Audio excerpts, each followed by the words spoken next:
Thank you all for being here today. Your continued support is a great asset to me and my grade in my public speech class. I'd like to start by asking a couple questions. How many of you are currently working? And do you enjoy your job? Do you enjoy your life? I ask these questions so that maybe you'll think about the way you may be living your life and how much more happiness and fulfillment you may be able to find just by making a few changes. Now, some of you are familiar with my own testimony and the changes that my wife and I have made and are still adjusting to in our lives. First off, I want to say, I will never tell anyone that they should do what we have done unless they feel led to do so by the Holy Spirit. I'm sure that there are a few changes, though, that people can make in their lives that would make a tremendous impact on their current and future happiness.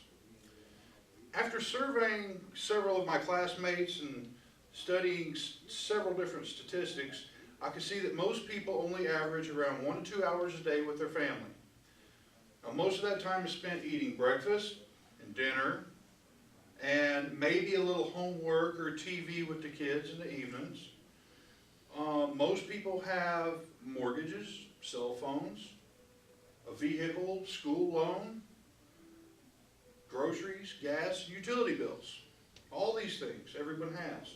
Now think about it for a moment though. In essence, what I just said is that most people spend their time working to pay off the things that they don't really have time to enjoy until they get too old to enjoy it. Most of the answers from the survey basically said that they were living to work instead of working to live. Here's another way to look at it. When you get home from work, a long, hard day at work, you walk in the door, do your kids care that you've been at work all day long, toiling away to pay the bills? No. They want to jump up in your lap and spend time with you, watch TV with you, play a game with you.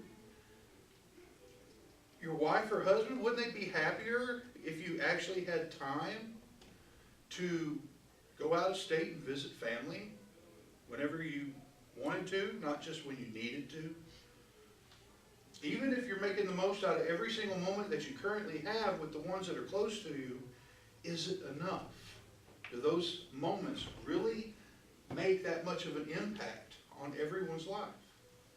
In a book written by Scott George titled Living Beyond Ordinary, Discovering Authentic Significance and Purpose, the author quotes Billy Graham as saying, "The greatest legacy one can pass to one's children and grandchildren is not money or other material things accumulated in one's life, but rather a legacy of character and of faith."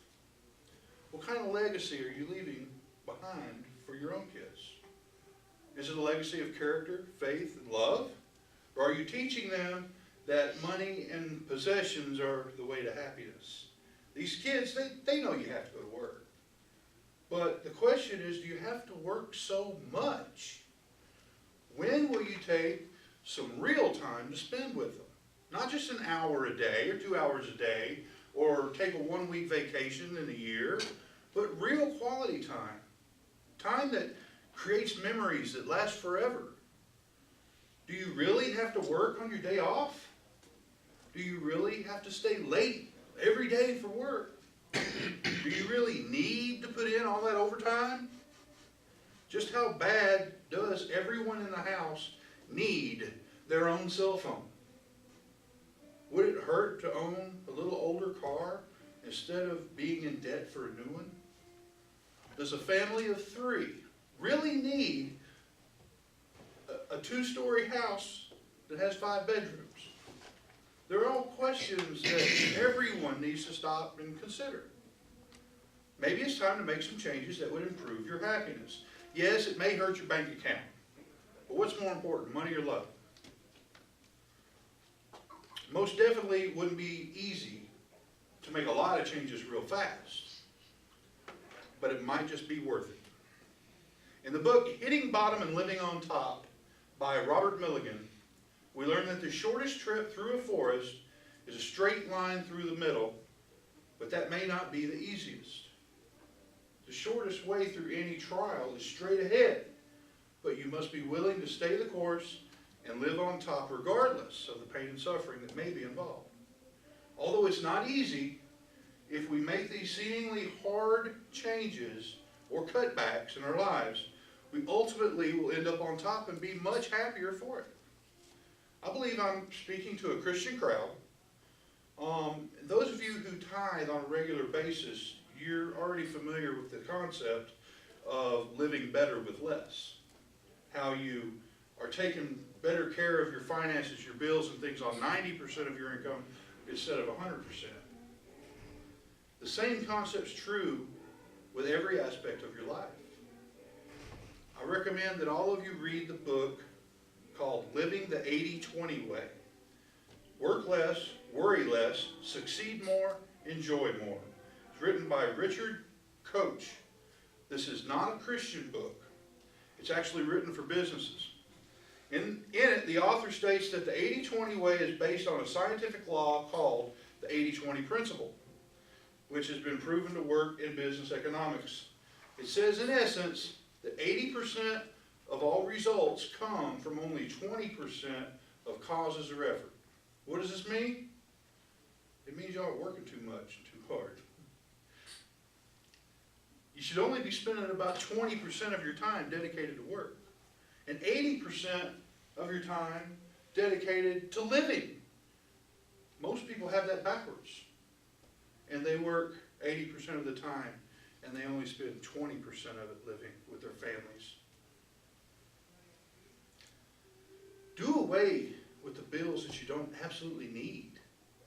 Stop blowing your money on fast food 2 or 3 times a day. Get rid of the cell phones. Just have one to take with you on long trips in case of emergencies. You don't need the fastest internet available on the planet just to check your Facebook page. Make these cuts and simplify your life. As an example, I'm going to use myself. When I was working full-time, I had to drive 45 minutes to work each morning and then again in the evening. It cost me over $350 a month in gas just to go to work. My wife drove nearly as far as I did, but she had a little smaller car, so she only spent around $250 a month in gas. This is only gas for going to work and coming home every day. This is not gas included for trips and vacations or taking the Sunday drive with your family. Most families in our area only bring home around $2,000 a month total. The national average is supposed to be just over $3,000. Personally, I know very few people that actually bring home $3,000 a month. My wife's son and I, we all had our own cell phones. It ran a bill of around $220 a month. And think about that for a moment. Just in gas and phones alone, we spent over $800 a month. And that was before our son started driving. That was nearly half of our take-home pay every month just to go to work. When you add money in for daily lunches and other things like the occasional Starbucks, we ended up spending more than half of our total monthly income just working, just to go to work. Both of us, me and my wife, worked 60 hours plus every week. So we were putting all this time into work and spending all this money to go to work and come home from work just so we could work more to pay off things that we never got to enjoy and sacrifice the time we should have been spending together. We let the computer and the Xbox raise our son. The Big Bang Theory was our babysitter. We missed out on the joy that God intended for us to have as a family. Now, not everybody lives that way, but I know a lot of people that do. Simply cutting out those unneeded expenses, and yes, maybe even quitting your job, you can live better on less money. On the U.S. News and World Report website, the author Tom Sidings reports that happiness has more to do with your health, social life, and intimate relationships than it does with your paycheck or your portfolio. This is on U.S. News and World Reports. Now, I know that not everyone can just up and quit their jobs, but it is necessary to work. Is it so necessary to work so far from home or for so long every day? You really need to put your job before your family? Do you have to work on your day off when you had originally planned to go to the lake with your wife and kids? Could you cut back expenses and find a part-time job that would meet those needs so you would have some real family time?